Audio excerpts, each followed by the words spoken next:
Aminao ny fahazavan'ny tompo ry havana malala. Ny fiasana toko fahefatra ny andininy fahefatra ambin'ny folo ka hatramin'ny faharoapolo ry havana no akatsika ny afatry ny tompo ankehitriny. Tany 𝗥𝗥𝗩𝗘𝗟𝗢 no nosoratana ity epistily ity. Paoly apôstôly moa nanoratra azy mazava ho azy. Raha jerena ny tanàna n'Efesosy dia tanàna malaza tamin'ny fanampody-tsampy zany tanàna zany sy ny heriny maizina.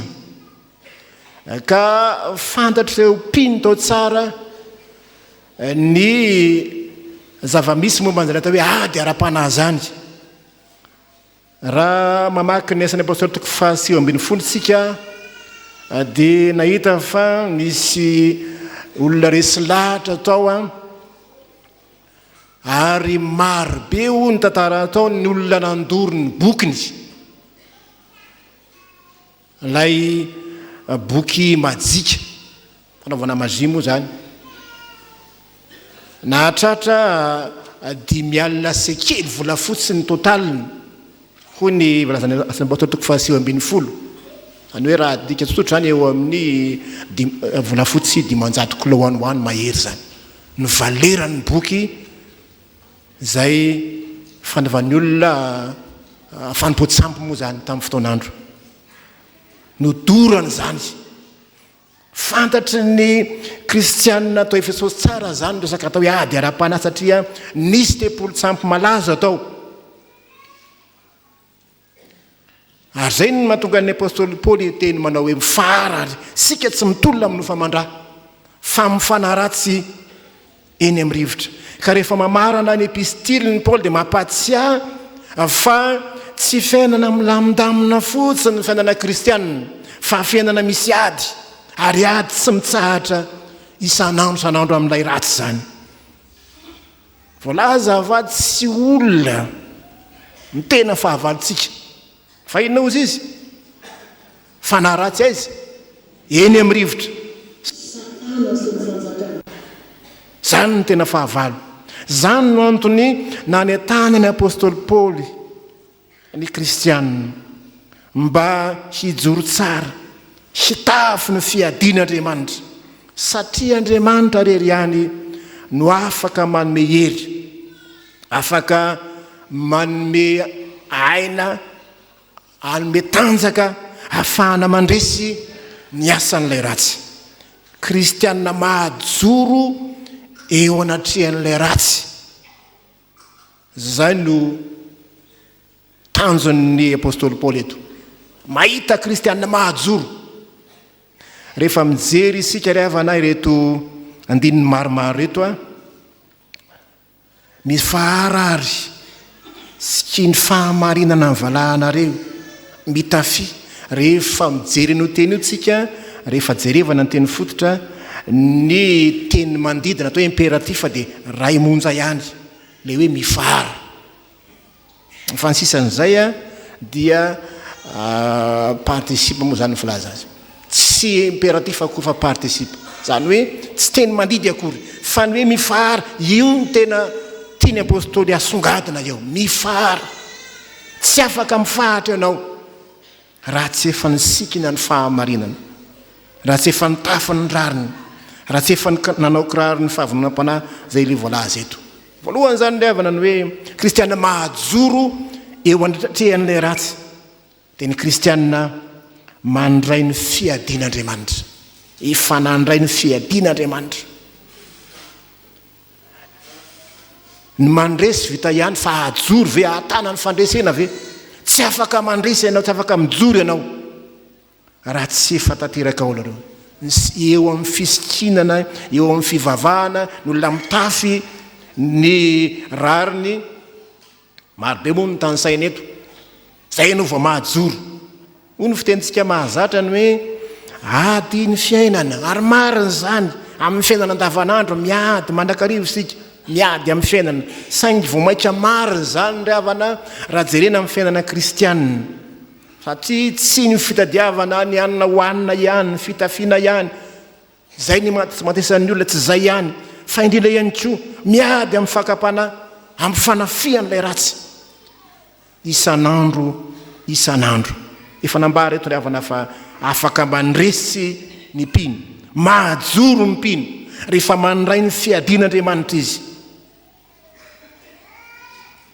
tsy nofo aman-dramatsy ny fahavalitsika fa ny fanahy ratsy eny amin'ny rivotra izay tsy hita maso nefa tena miasa tsika vaingantsika nahita ny tantarana hoe dia definao tesy ny sisa resaka boky misy hafahafa efa hatramin'ny andro amin'ny Efesosy misy an'izany boky majika zany fandorana ody zany tsy am'izao akory fa misy an'izany hoe mpiandro mandoro ody fa hatramin'ny taloha zany efa nisy zany ny dorana reny sampy reny ny teny ampiasaina eto ry havana dia ny hoe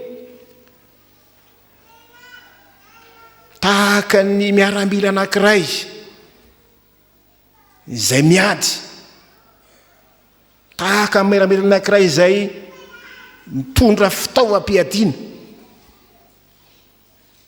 zany ny teny ampiasaina eto tsy misy azo avela hoe tafio avokoa ny fiadin'Andriamanitra tafina ny fiadiana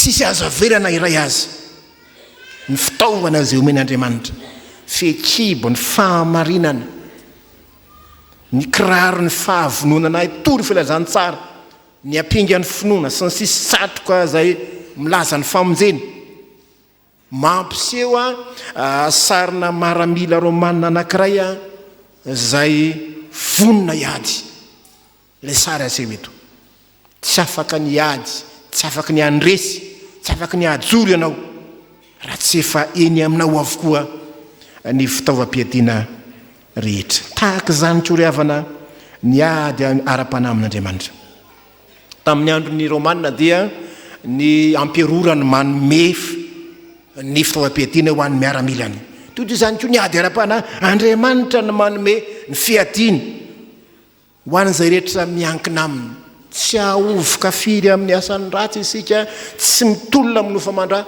noho izany tsy maintsy metehitra amin'Andriamanitra isika mandray ny fiadiana avy amin'Andriamanitra tsy natao angy akory ireo fiadian'ireo fa natao hotafiana isan'andro ka ny fitafiana miaramila dia natao hiaro azy amin'izay hoe amin'ny zana-tsipïka zay alefan'ilay ratsy ny sabatry ny fahavalo toy izany koa isika dia ampitafian'Andriamanitra ny fiadiana Andriamanitra mampitafy atsika mba hahatonga atsika voaro amin'ny fakapanahy sy ny tetika ratsy ny ataon'ilay fanahy ratsy tsy andresy ianao tsy andresy isika ratsy Andriamanitra momba atsika Andriamanitra no miaro atsika izany azy ravana malala tsy fiarovan-tena ihany no omen'Andriamanitra eto hoe miaro fa misy fitaovam-piadiana anankiray izay ambara eto hoe sabatra eto sabatra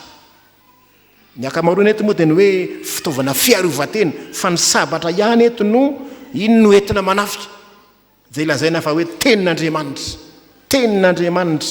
tenin'Andriamanitra zay velona ampiarina amin'ny fotoana zay ilana azy tenin'Andriamanitra zay anaratsika tenin'Andriamanitra zay iainantsika sabatra io ry havana malala io no entina ho miady amin'ny fahavalo ka raha tsy voky tenin'Andriamanitra ianao raha tsy mena amin'ny tenin'Andriamanitra ianao dia ho resy ianao tsy ny mofiany ny velomany olona ho ny tenin'Andriamanitra fa ny teniny rehetra zay alokon'ny fahavan'Andriamanitra tenin'Andriamanitra io no netiny Jesoa nandresy an'ny Satana rehefa tany anefitra izy io tenin'Andriamanitra io raha tsy manana na io sabatra io ianao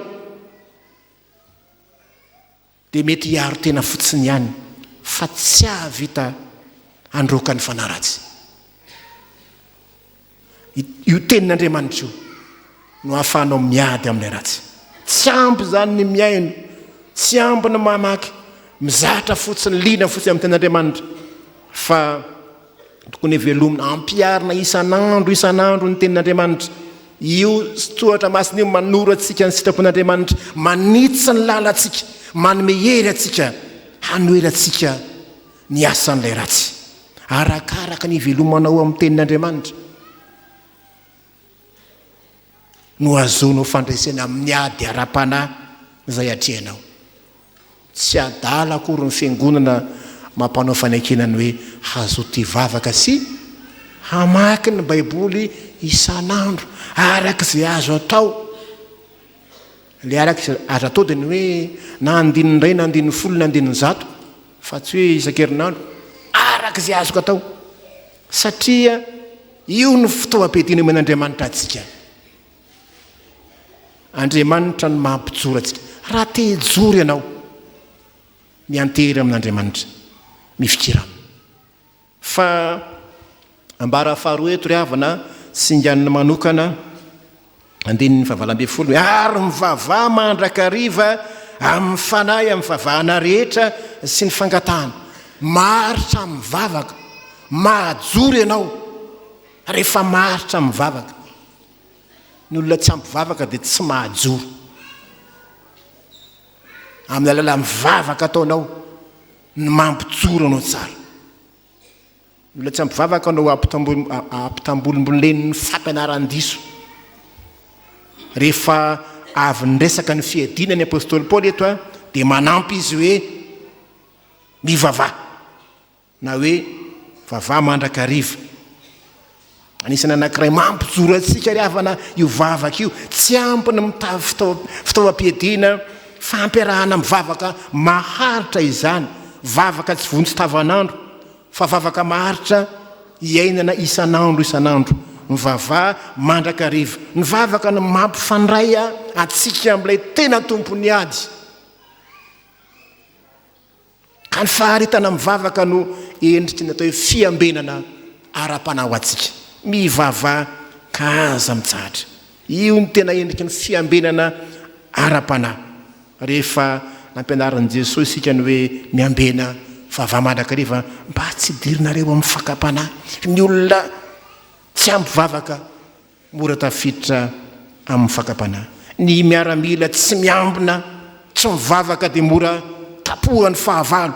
Toy izany koa ny kristianina tsy mivavaka, tsy ampivavaka dia mora resin'ny fakam-panahy.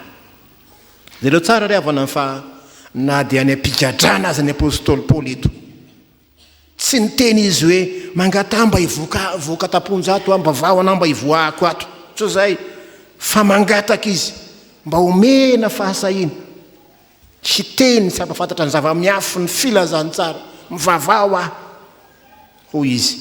Zany mampiseho fa ny tanjony dia zao, nitory an'i Kristy ninona toe-javatra iainany. Ka zany ny vavaka ataon'ny kristianina mba ahatonga ny olona manana fahasahina. Vavaka ataonao dia vavaka mba ahatonga ny olona mba hahajoro tsara, mba ahatonga ny mpampan'Andriamanitra hateny tsara, hosa. Fa tsy kristianina izay mora matahotra, mora mifararemotra. Fa zany ny apôstôly Paoly any am-pigadrana izy, vavaha ho ambanana hiteny amin'ny fahasahina. Ny vavaka ry havana noho izany dia tsy hoe manova ny toe-javatra fotsiny akory, fa manova mihitsy ilay olona mpivavaka izany. Misy dikany lehibe ny vavaka ataon'ny mpino kristianina ho an'ny apôstôly Paoly any am-pigadrana, nanome fahasahina, manome faharitana, manome fahendrena hiatrehana ny zava-tsarotra, ka mahatonga azy tsy hirodana, mahatonga azy hiorina tsara satria ampivavaka. Rehefa entra amin'ny tompo dia mila manontany tenintsika, hatraiza re ny faharitantsika amin'ny vavaka, fa tsy ny fahazotoana manao ny fitaom-pivavahana ihany ny zava-dehibe, fa ny fahazotoanao ihany koa miresaka amin'Andriamanitra isan'andro. Misy dikany lehibe ry havana, ny vavaka ataonao firesahanao amin'Andriamanitra isan'andro. Ka io fiainam-bavaka io no mampiseho ny fifandraisantsika tsy tapaka amin'ny tompo. tokony vavaka ho an'ny tenantsika kosika ary fampivavaka ihany koa.